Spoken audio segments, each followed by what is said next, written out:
Xo'p do'stlar, men Parijga yetib keldim. Ana endi sizlar bilan Parijni ko'ramiz. Xo'p, bu sentralniy stansiya. Bu yoq o'zi mana sentr taraf. Parijda estetikasi boshlandi. Kelishim bilan birinchi o'rinda men hozir hostelga check-in qilib olyapman. Chunki kechqurun 11 gacha ishlaydi xolos. Sababi men 8 ga yetib keldim. Va hostelda mana hozir ko'rinishi, 3 kishi biz. Valla. Do'stlar, men sizlarga hozir birinchi lokatsiyamizni ko'rsataman. Bu Montmartre hisoblanadi. Mana shu tepalardan chiqib ketiladi. Va tepalikdan bo'lgan zo'r joyni sizlarga hozir ko'rsataman.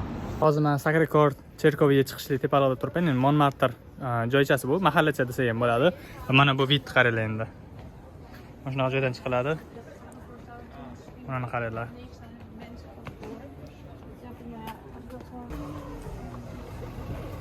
Buni kattaligini mana shu videodan o'zi bilib olsanglar bo'ladi, qanaqangi masshtabli cherkovligini. Endi shu joydan men sizlarga hozir qiziq zo'r narsani ko'rsataman. Mana shu joyga kelishga hammaga maslahat beraman. To'g'risida mana Eiffel minorasi ko'rinib turadi. Butun Parijda panoramli vidda ko'rsanglar bo'ladi mana shu joydan.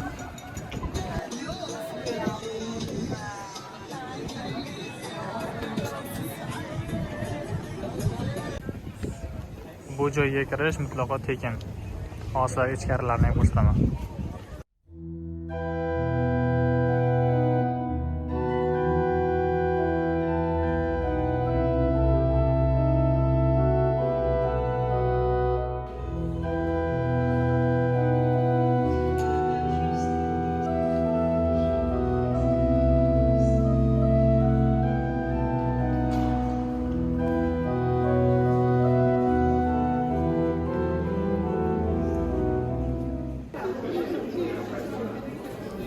Xo'p do'stlar, biz mana Parijda metrosiga chiqib ko'rdik va bu yerga chiqish uchun mana bunaqangi karta sotib olishingiz kerak ekan va bir martalik bilet bilan mana shu karta 4,5 euro, ya'ni bitta dona bilet 2,5 euro bo'lsa, karta 2 euroga yurar ekan.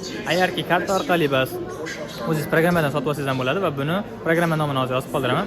IDF Mobilities unda 2,5 euroga bir martalik biletingizni sotib olsangiz bo'lar ekan. Parijga kelganingizda shunaqangi metrolardan ba'zida foydalanish kerak bo'ladi, lekin byudjetli sayohat uchun qimmatga tushishligi aniq.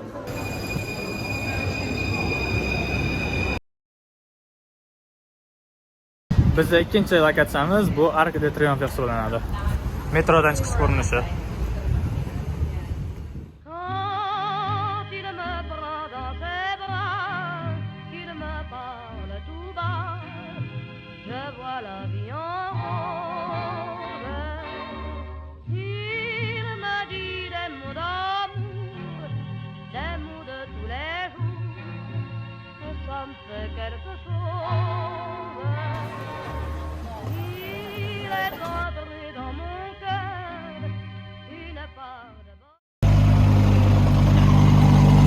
Dubay numeridagi.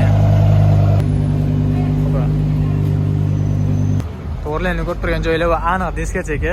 Endi uni qatorni qaranglar. Diskotekaga kirgan shunchalik ochirdi. Uyga borib olasizmi? Parijda hamma video qilganda shunday bomoshlar video qilinardi. Yana 4 kishi qatorasiga gruppa bo'lib yotishibdi. Biratlar o'zi bilmaydi, lekin videoga olib qo'ydim. Endi bu Parijda haqiqiy holatni ko'rsatish, kimdir kamsitish emas, uy yo'qligi yaxshi emas, uy bo'lishi kerak. Nima baribir shunaqangi katta mashhur turistik zonalarda ham shunaqangi muammolar bo'lishligini ko'rsatyapman. Xo'sh do'stlar, men sizlarga hozir o'zim hostelimni ko'rsataman. Ichkarida odamlar uxlayotganligi uchun men yorug'dan chiroqni yoqib video qila olmayman, shuning uchun qorong'i holatda ko'rinib qolishligi mumkin. Bu bizning xonamiz. Bu hostel bir kechaga plus minus 40 yevrolar atrofiga to'g'ri keldi. Sababi hostelda men salkam bir oy qolmasidan bron qilishlikka majbur bo'ldim va lokatsiya ham do'stlarimiz bilan turganligimiz uchun yaqin bo'lib qoldi. Aslida bitta joydan olishligimiz kerak, u joyda narx ko'tarilib ketib qoldi. Afsuski, chunki Parijda talab katta, bu yerga turistlar juda ham ko'p keladi. Salkam 1,5-2 oy oldin hostelingizni bron qilib qo'ysangiz, salkam 30 yevrolarga bir kechaga qolsangiz bo'ladi.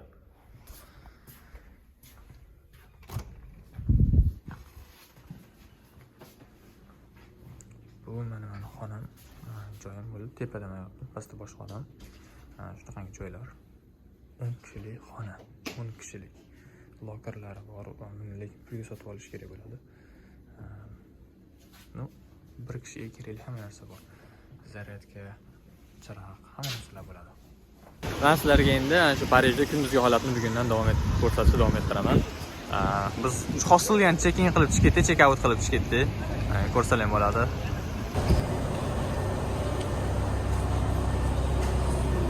Mana shu metrodan chiqib, endi sizlar bilan Louvre'ga boramiz.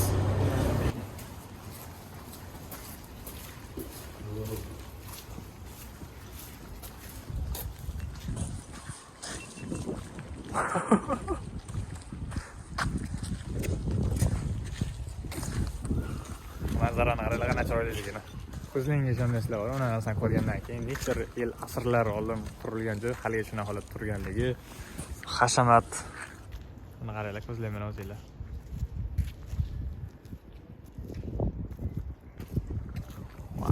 To'g'rimizdan Louvre muzeyi hozir. Mana nihoyat sal bo'lsa ham ochyaptimiz, yaqinlashib qoldi.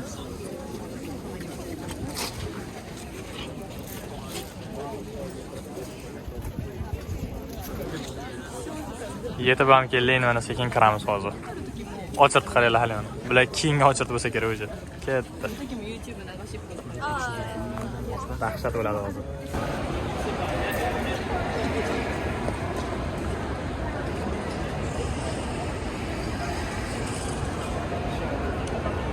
Biz o'sha ana Louvre muzeyiga kirdik. Ichkari holatni ham sizlarga ko'rsataman.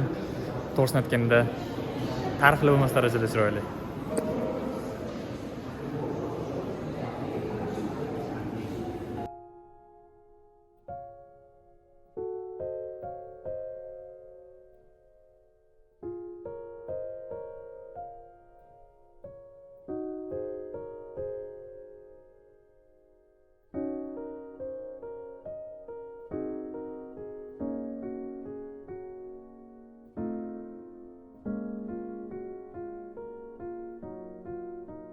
Do'stlar, biz mana nihoyat o'sha kichkinagina rasmchani olib keldik. Mana.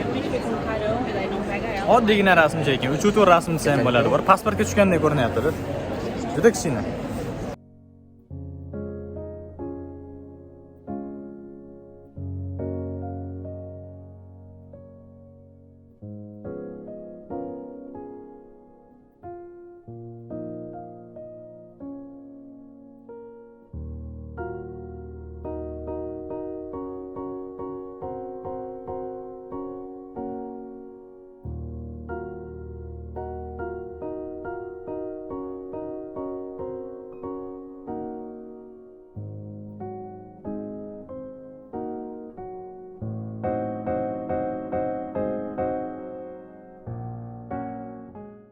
Louvre muzeyidan chiqqanimizdan keyin boradigan joyimiz bu Jardin de Tuileries bog'i hisoblanadi. Bu hali ham shunaqangi holatda saqlab qolingan. U o'zi ancha asrlar oldinga tushib qolib, qirollik davrida yashayotgandek his qilasiz ko'rsangiz bu binolarda. Parklar juda ham chiroyli.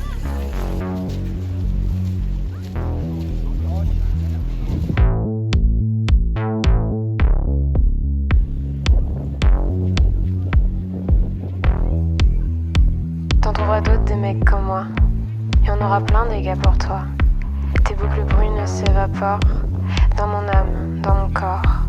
Je te cherche dans mes songes, je te traque dans mes rêves. À l'aube ou dans l'ombre, rire en veine sur tes lèvres, écorchant les abîmes de mon cœur écarlate. Tu n'es que le point fixe de mes songes disparates. Aime-moi dans la neige, aime-moi sous le soleil, aime-moi la peau beige dans les fleurs de vermeil. Je vois des gens qui cornuent, je vois des gens qui me sourient, mais moi je plane dans la rue, dans tes yeux sous la pluie. Et je reste l'esprit de tes lointains souvenirs, dans mes songes ensevelis, tes larmes, tes rires. Tu es ma femme iconique, tu es mon rubis saphir. Je suis ta rose lyrique, je suis ces gens qui t'admirent. Aime-moi dans la neige, aime-moi sous le soleil, aime-moi la peau beige dans les fleurs de vermeil. Aime-moi dans la neige, aime-moi sous le soleil, aime-moi la peau beige dans les fleurs de vermeil. Des jours durant, fuyant la nuit, je parcours ta peau, je parcours la vie, la fumée suave de ta bouche, fil s'échappe de jour. Sizlarga mana shu joyda ko'rsataman. Nomi Artisan degan joy ekan. Bunaqa nonchasini olsalar bo'ladi. 1 yevro 4 sent. Non bor, shunaqangi shirin. Kayf qilib bor ta'miga. Parijcha batonchikmi shunaqa. Xo'p do'stlar, endi biz kelgan joyimiz bu Parijda Nasional bibliotekasi, ya'ni kutubxonasi hisoblanar ekan. Hozir sizlarga ichkarilardan va binoni ko'rinishini umumiy qilib ko'rsatib o'taman. Do'stlar, tayyor bo'lsanglar. 1, 2, 3.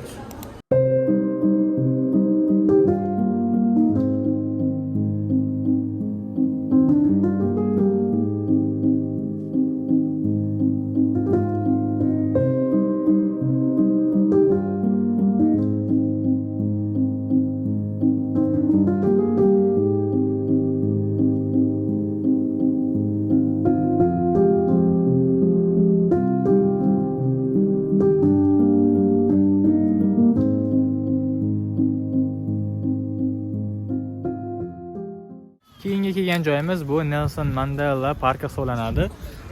Bu yerda o'yingohlar bor, yashil zona, odamlar kelib dam olib, ko'ngilochar joylar qilib qo'yilgan. Va mana shu yerdan keyin to'g'riga cherkov ham bor. Endi mana shu cherkovdan ichkarisini ko'ramiz. Bu joy oldin nomi boshqachanga bo'lgan, keyinchalik Nelson Mandela bog'iga o'zgartirilgan. Adashmasam salkam 20-30 yil oldin. Nimaga qilinganligini aniq bilmayman, lekin nomi shunaqa.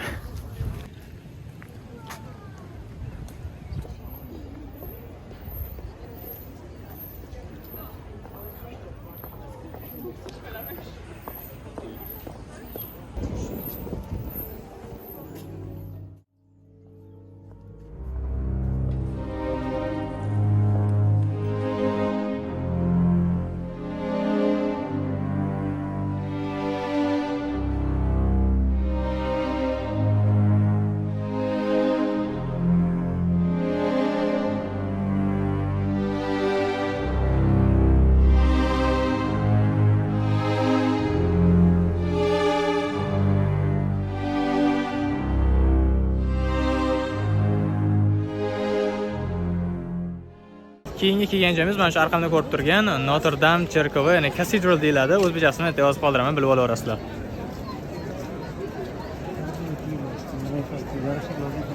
Bu joy ham juda ham turist attraction joyi hisoblanadi. Turistlar juda ham ko'pchilik kirishadi. Odamlar ko'ringlar o'zingizlar, qanchalik odamlar yig'ilgan. O'sha ko'rgani ham chiqib olishgan tepaloqlarga. Eng tepasigacha chiqqanlar ham bor ekan. Tepalarda odamlar ko'rdim.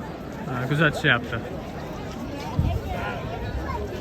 Ko'rish kerak bularni hammasini kelib. Faqatgina Google, Instagramda ko'rgandan ko'ra real hayotda ko'rish kerak bularni.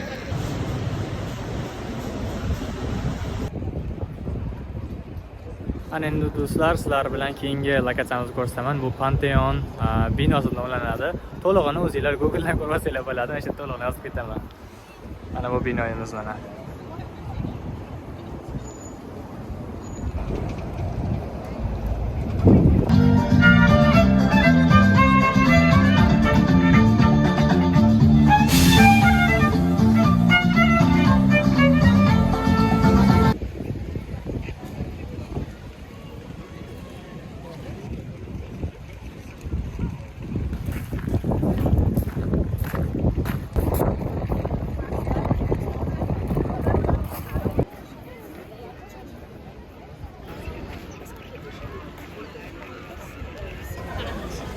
Mana shu joydan, mana shu manzaraga guvoh bo'lasizlar maza qilib.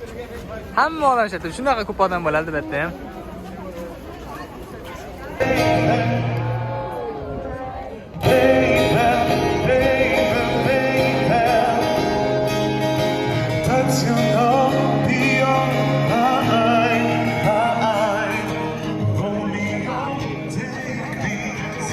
Ana endi men sizlarga hozir Inception filmidagi Christopher Nolan tomonidan olingan filmdagi kinodagi lokatsiyalarni ko'rsatib boraman.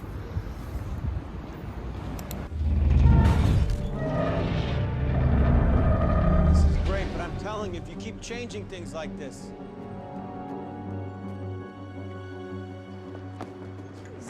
Mind telling your subconscious to take it easy? It's my subconscious. Remember, I can't control it.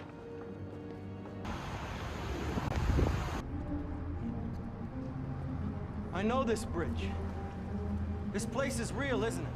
Yeah, I cross it every day to get to the college. Never recreate places from your memory. Always imagine new places. You gotta draw from stuff you know, right? Only use details. Pontevedra hakim joyiga kelsa, yerda Merimi bo'lar ekan bugun. Ashunta edi. Ashu zo'r romantikni o'zi kerak. Mana bu o'sha mashhur Metro Line 6, bu yerdan polniy o'sha Eiffeloy bashna ko'rinadi. Juda ham Instagramda mashhur, buni ko'rganlar biladi. Mana sizlarga Merimi. Ashu Eiffel minorasini pastdan ko'rsataman. Qanaqangi kattaligini ko'zingizlar ko'rasizlar. Men Instagramlarda, rasmlarda ko'rgan, juda ham kichkinadek ko'rinardi, lekin haqiqiy hayotda anchagina katta.